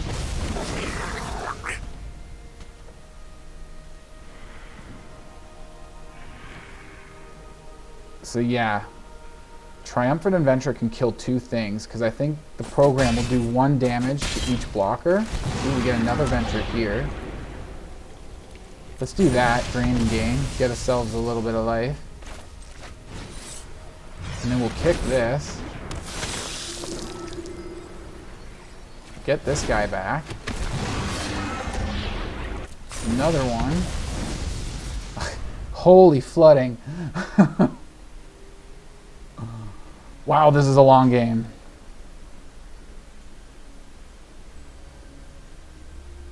Dungeon tech, man. Dungeon tech. And this is working out pretty interesting, too.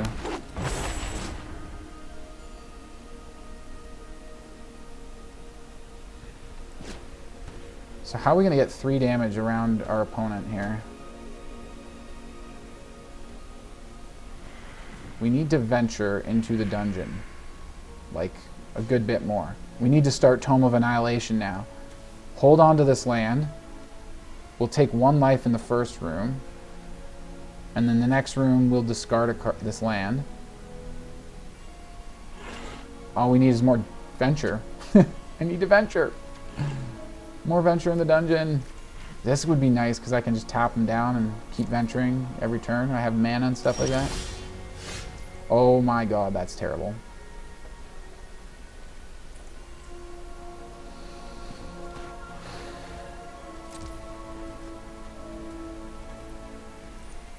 putting up some stops just to make them think these are instants or something.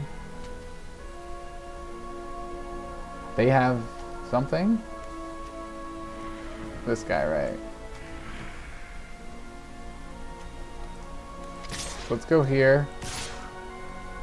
Hopefully we can get 2 ventures that way. Yeah, let's let that resolve. Let's do Tome of Annihilation now. They have to block these now. That's true. I didn't realize that. Shite. They can't take any of it. And this guy can kill 2 creatures on his first strike. Please leave that adventure alive. Triumphant Adventure. Looks like they block the damage, but he's still alive.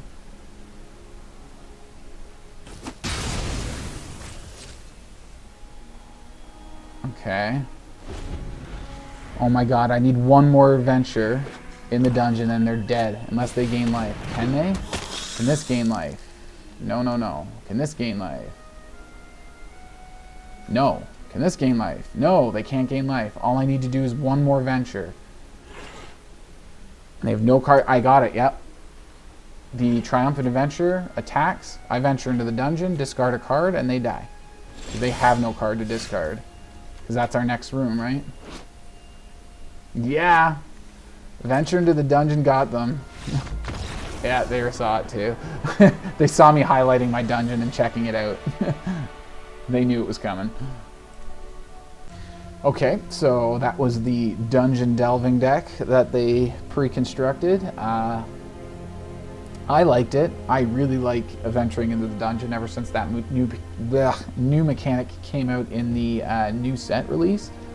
I thought that was a fun game. I'm only doing 1 game for this deck because that was a solid like 15 to 20 minute game there, somewhere in that area. So I'm just gonna do that 1 game. It was really good. I thought I was gonna lose in the beginning and then came back. So, you know, it was a really good game. So I'm gonna leave that, just keep it at that 1, and we're gonna go on to the next deck now. Okay, so here we are with Fireworks, the blue and red, I guess, Izzet or Prismari deck. First rare we have, right in the lowest slot here, is multiple choice. I played around with it a little bit. I haven't done it in any of my videos on this channel yet, but I did play around with multiple choice a little bit. Seems really interesting. You can control basically how powerful the spell is and what you get to do by how much you pay for X.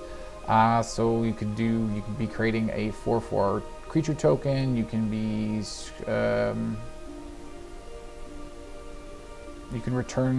you can bounce a creature, yeah, from a player, either your own to protect your own creature or your opponent's creature to slow them down.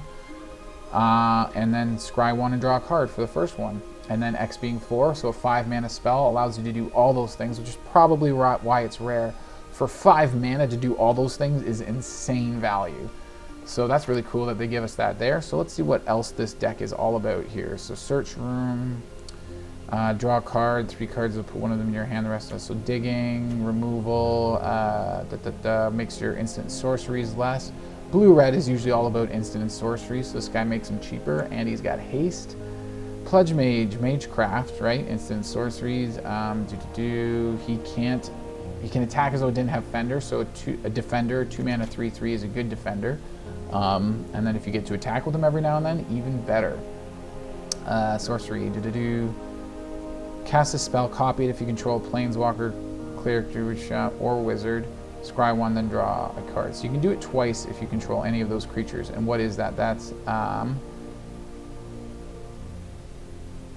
planeswalker. No, if you control a planeswalker or wizard. Okay, any one of those things, I think, and you get to just do it twice, I guess. Scry an extra 1, draw a card. Demon Bolt, more removal. This guy, more card draw. Whenever is dealt excess damage, right? Prismari Command, another rare here. I did skim over a rare, yeah, because I'm Royal Chaser. Didn't really skim over it too much, but yeah, Prismari Command, a lot of value here. You get to a lot of options too, so it really helps whatever your situation you're in. Umara, what does this guy do? Instant or sorcery or wizard. I guess +2 until end of turn. So with flying evasion, this guy could be potentially a really good attacker. Meteor Swarm, another rare. I was definitely looking into this card in spoilers and stuff. I remember reading it, and I'm really curious about it. Yeah, essentially, if you pay the lowest for X, so you pay X1. If X is 0, the spell doesn't do anything, because you're choosing 0 targets for the damage, so you're not choosing anything. But yeah, so it has to be 1. But if it's 1, then you're paying 4 mana, and you're doing 8 damage to a target, any one target. And for 5 mana, you're doing 4 damage to 2 different targets, right? Like, or you can divide that total damage however you want. 1 damage to one, 7 damage to another, right? Very powerful for 4 or 5 mana. Extremely powerful. More card draw here on Magecraft triggers. Lich is very, very cool. Very good with Magecraft, kind of instant sorcery kind of stuff. Recurring out of the graveyard. Is he flying? No, but he's still a powerhouse. That's all. Ravager, this guy enters the battlefield. X damage. X is the greatest number of creatures you control that have a creature type in common. Okay, so it's kind of big on the tribal synergy here. Creature type in common. So I think we do have a fair amount of wizards and or giants. Actually, like, literally everything's a wizard, so that's the creature type everything's going to have in common, right? So that's pretty crazy. Yeah, they're all wizards. Anyways, whenever you cast an instant or sorcery, this guy deals 1 damage to any target. Ooh, that can add up and get very crazy. So 4 mana for a 2/4 flying. Whenever this guy attacks, the next instant or sorcery spell you cast this turn costs X less to cast, where X is this guy's power as this ability resolves. So that's up to 2. This can be a huge reduction if you tap the Royal Chaser here, because we have all wizards in here. We could essentially reduce pretty much anything to its colored cost, like any, what is it, instant sorcery, right? Yeah. Anyways, let's keep moving on here. So like I did, this one, 5 damage to target creature or planeswalker, D20, you can do 2 damage to each player or 2 damage to each opponent. On top of that, 5 damage to creature or planeswalker, depending on your dice roll. That's interesting. Creative Outburst, good way to kind of stack the top 5 cards of your library. Look at the top 5 of your library, put one of them in your hand, and the rest on the bottom of your library in random order. So you're drawing a card, but you are shooting through 5 cards in your library. So it's a little hefty on the mana, but you can just cycle it out for that treasure token early game.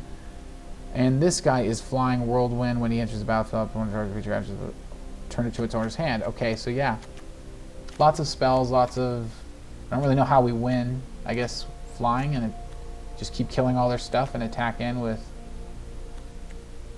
our flyers. I guess we do have a lot of flying, so I guess attacking with our flying is how we win. Let's give it a try. Ugh, only red? Well, we do have this guy, and it doesn't matter whether it's red or blue, so maybe we try. We're on the draw, so maybe we'll draw into it a little sooner. Or just draw into more defenders. You definitely need that blue mana to start casting spells.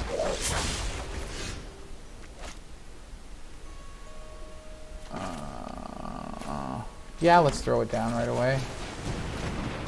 Why not?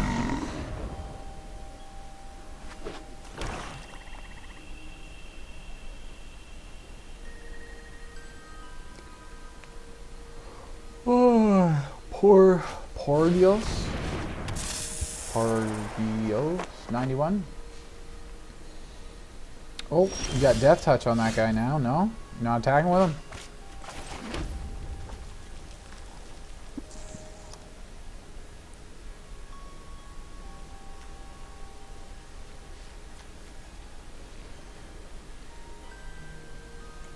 We'll go this guy and then just kind of wait.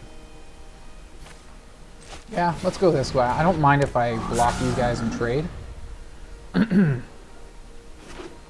I think I might just take the 2 damage from the Orator and block this guy who has Death Touch. Then this guy won't keep getting Death Touch every turn. Unless our opponent plays another Death Touch creature. Hopefully not. We will see.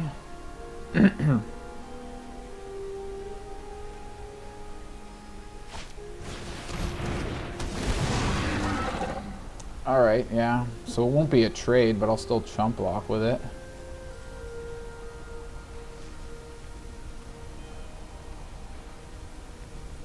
So here they go with Venture. What is this guy? 2/2. Ooh. That means that spell, this enchantment, would actually kill this guy. Straight up. Ugh.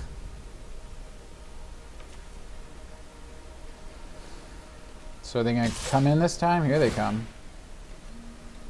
And that's it? Sure. We'll chump that then. Prismari Command? Or this guy?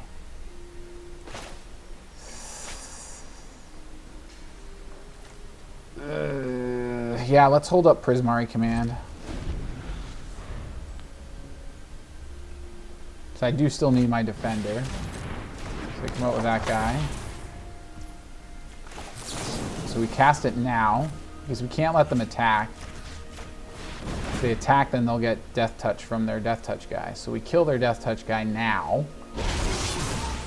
And then when they declare attack with these guys, they won't gain the ability Death Touch. And I can block and kill. And they don't attack. Because of that whole thing.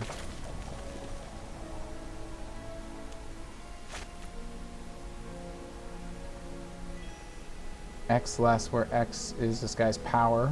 Does he have haste? Dang it. He's a good blocker though. So let's get him out there. He's going to start making my stuff cheaper whenever I attack with him. So that'll be really handy to have cheap instant sorceries. Especially when it comes to casting that Demi-Lich? Is it Demi? Oh, there is an extra I there. Demi-Lich. I thought there was like just D-E-M Lich. There's D-E-M-I Lich. Alright, players hitting the tome for the second room. Are we discarding? What do we have in our... Oh, we only have one instant sorcery. We can get Demi-Lich back out of the graveyard, but we need how many instant sorceries in there? By exiling 4. We're not too close to that. Let's just take the damage. They discard a card instead of taking the damage. More mana. Oh, we can actually cast this now because of the treasure token. What does he do when he attacks? Attacks, exile up to one answer, sorcery card, copy it. You may cast the copy.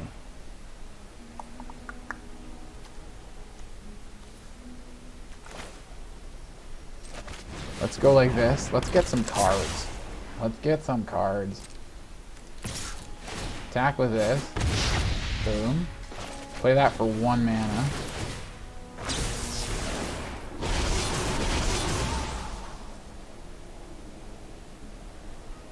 Yeah, sure, let's keep that guy. What else we got? No, we don't want that. Holy, refuel the hand. Oh, wait, we drew cards because of this guy. Right, yeah, so we drew like, what, 4 cards? Nice, what a refueling of the hand. They can attack with this guy, and we would, the best we could do is trade with it.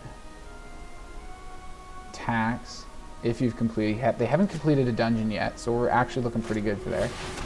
They don't attack. Ooh, they kill that. Yeah, that was a good one to gun down there.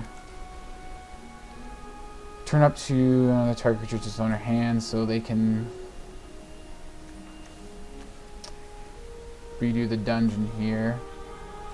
What does this one do? 5 damage, target creature, planeswalker, roll a d20. And what is this? It's instant speed. I don't know what to cast here.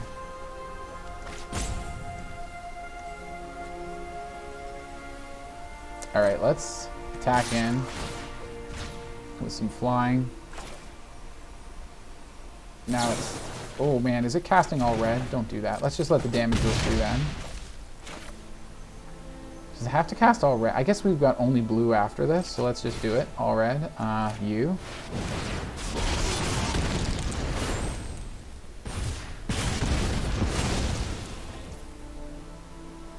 Now what?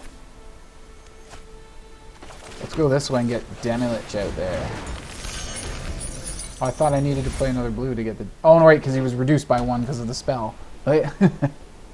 Like, I thought that's why I should have played the tap land then. Ah, and he guns him down. I was worried about that. Punk.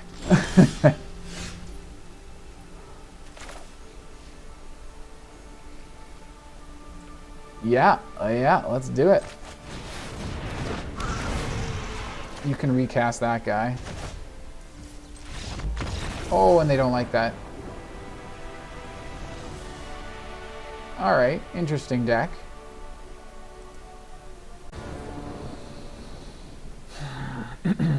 Okay, so we got that defender off the bat again.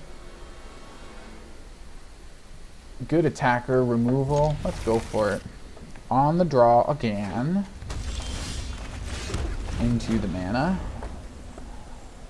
He gets all the manas.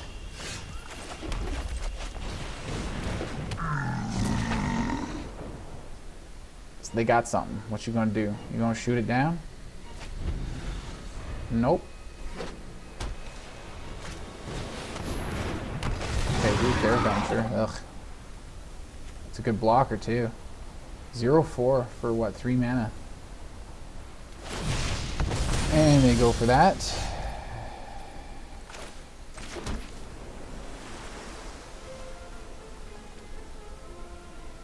Draw a card. Interesting. Let's hold off on this for a moment. That creature on the battlefield is not a threat right now, so we'll just cast this so we can get it on the battlefield.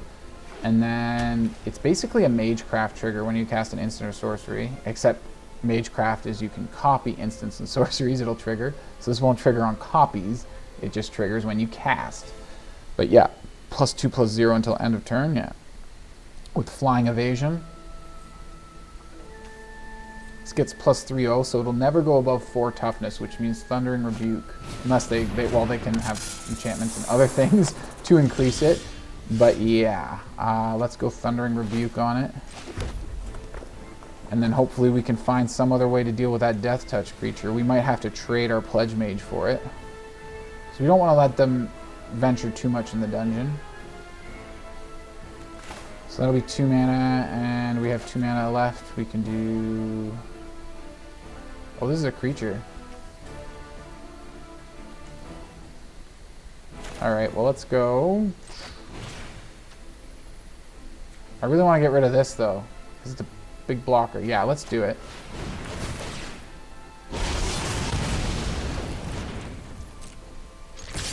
Let's see if they block my Pledge Mage, which they might, and they do. Okay. They have nothing to save their guy, so their guy still dies too. What? Oh, a wizard spell. I didn't realize he triggered on wizard spells too. Yeah, instant or sorcery or wizard spell. I could have got more damage in there. Son of a... What is it? 6 mana to roll a dice, and you can either draw a card or dig in your top 3 for a card. Enters the bat, X damage. X is the greatest number of creatures you control that have a creature type in common. They're all wizards, so it'll do 3 damage to their creature. And our boy will get a pump up because it's a wizard. Yeah. So let's do it.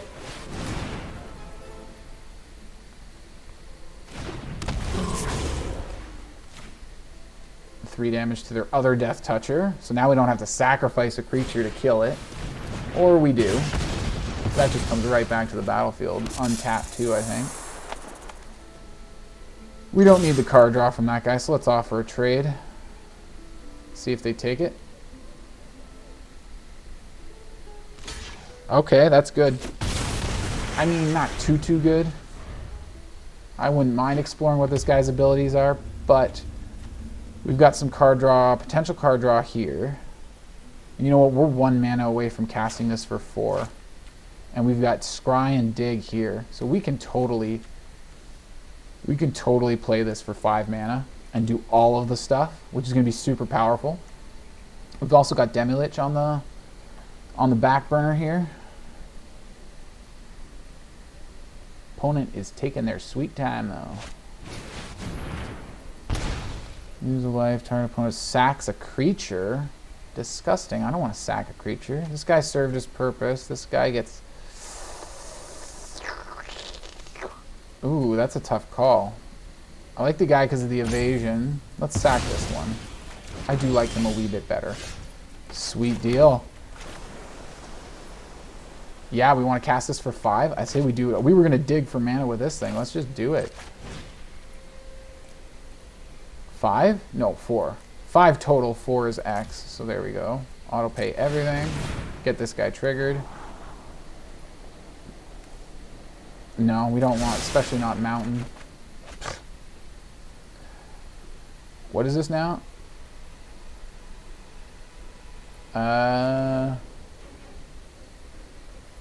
I hope this is the second one.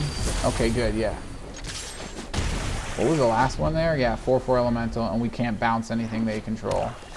But that was fine, because they didn't have anything to bounce. So what's their next room? They're either going to go for the Obelette, which is going to hurt them. I hope they do go for that.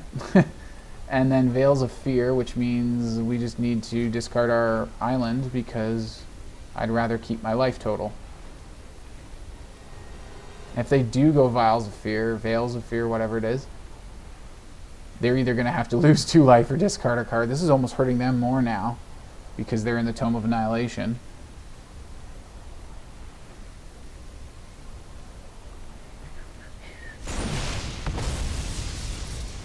Yeah, I never did the... Did I do the Tome of Annihilation at all? Yeah, let's get rid of the island. They took the damage. Nice. We still have this evasion here. Is this a sorcery? It is. Well, let's dig then.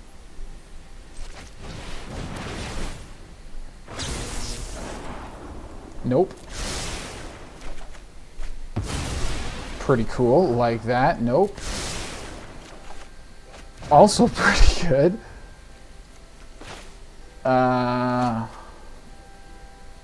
4 damage to creature or planeswalker.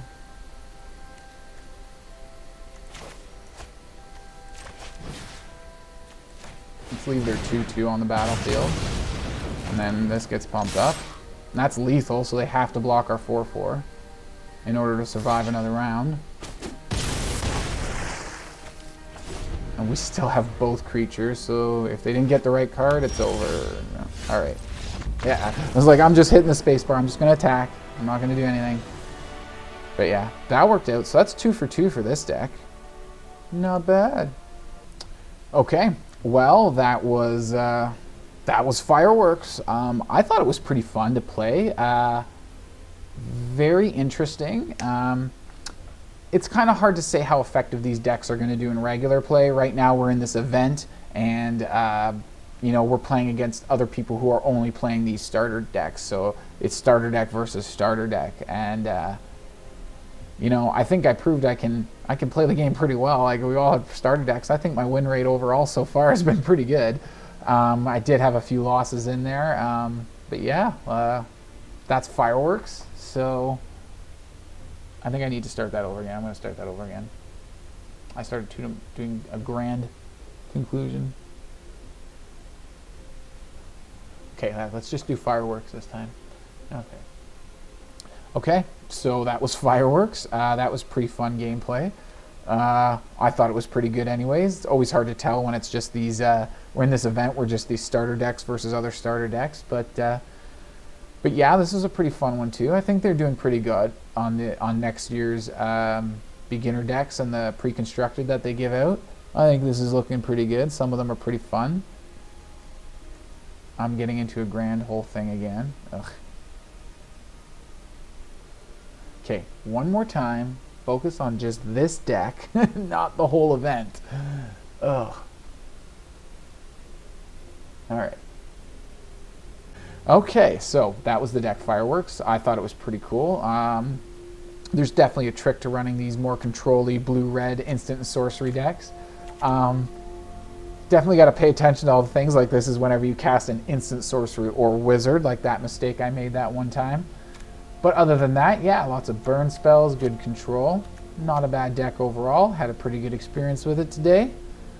So let's just wrap up and take a grand conclusion for the day today. Okay, so there we go. That was those first 5 decks. What did you think? My opinion was the first one, the red-white, was kind of one of the weakest. You know what? Let's actually just pop back in the deck list here. So yeah, we were looking at this one first. Maybe I just had bad luck on it. I found it just did not synergize very well. Everything else I kind of liked. I know, again, I didn't win every game after that, but but yeah, there was a good fun stuff in a lot of these decks that I did. Yeah, it was just that first one I find just didn't really synergize all that well. Other than that, I'm liking the rest of them. Any particular opinions you guys have on any one of these decks? Please let me know. Sorry about that. Anyways, please let me know in the comments what you think. What you think of me just covering all these decks, showing you guys what all these things are like. I know because the renewal season's coming up and rotation is coming, if I want to keep my beginner's guide section up to date, I'm going to have to redo all those videos. So I'm kind of looking forward to that. This is a great way for me to kind of set up and help start planning for that, looking at all these decks and seeing how they work. So yeah. Okay, so yeah, that's these 5 decks today. Tomorrow I'll look at the next 5 decks. Like I said earlier, if you liked any part of this video, please hit that thumbs up and show your support. If you haven't subscribed to my channel already, please do that, especially if you liked what you saw here and you're into all this stuff. Other than that, you guys have a great day. I'll see you tomorrow. Cheers.